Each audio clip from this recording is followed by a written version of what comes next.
In Ondo State, in the southwest of Nigeria, there is a stretch of forest that the local Yoruba people have called Oke-Ijugbe for generations.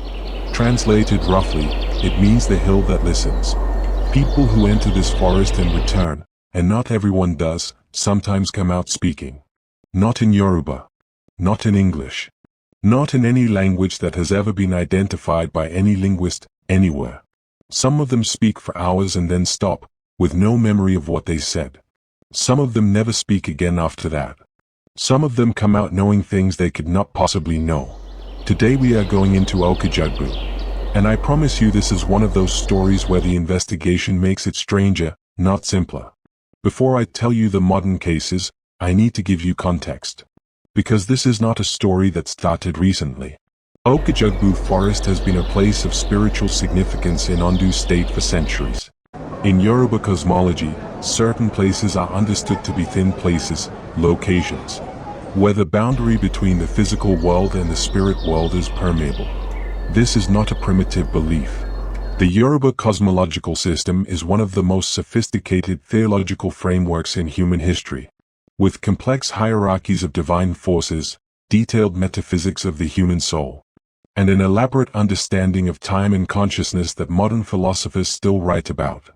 Within this framework, Oke-Ijugbe is considered a gateway, a place where certain individuals, under certain conditions, can receive what the tradition calls as divine transmission, an infusion of knowledge or speech from beyond ordinary experience.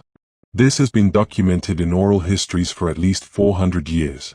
What makes the modern cases interesting, genuinely interesting, from an investigative standpoint, is that since 2005, several of the people who have emerged from Oke-Ijugbe speaking the unknown language have been recorded, and those recordings have been analyzed.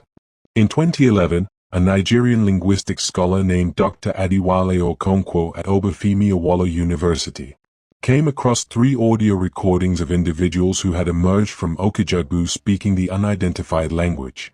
These recordings had been made between 2006 and 2009 by a local community leader who was documenting oral traditions in the region.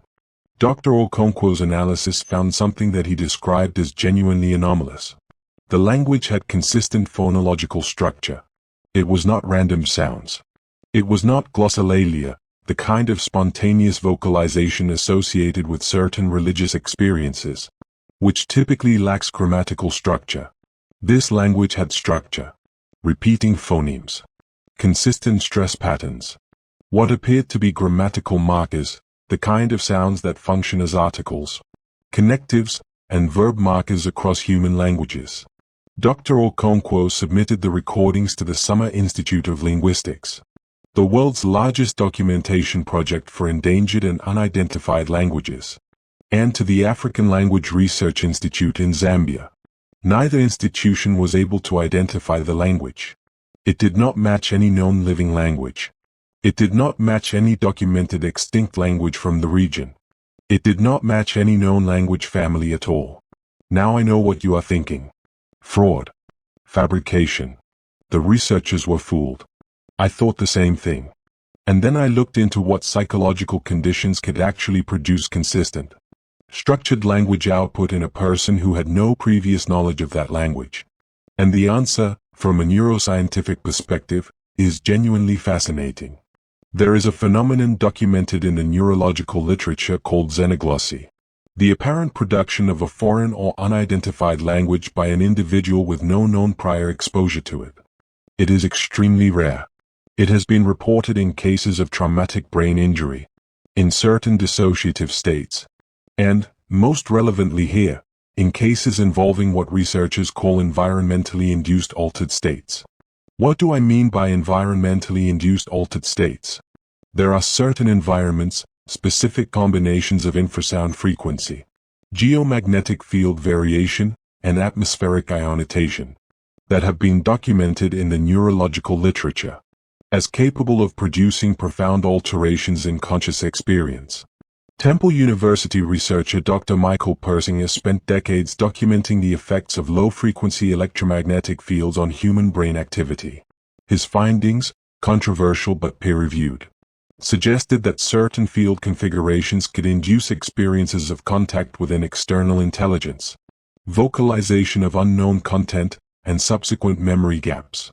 In 2018, a geological survey of Ondo State, conducted as part of a mining assessment, found something interesting about the Oke-Ijugbe area.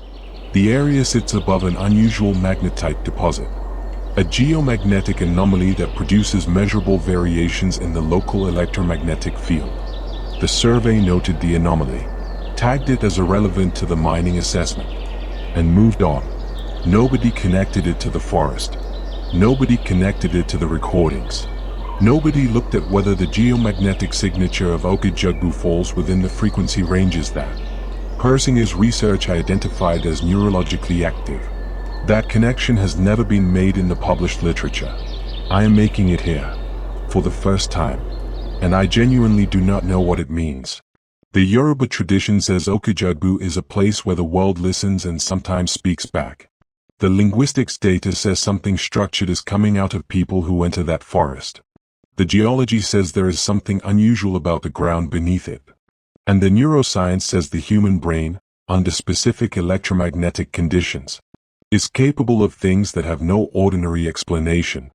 I am not telling you this is supernatural. I am not telling you it is not. I am telling you it is real. And it has never been properly investigated. Subscribe. Because there are at least 4 more African mysteries I have been sitting on that are just as extraordinary as this one. And they deserve to be heard.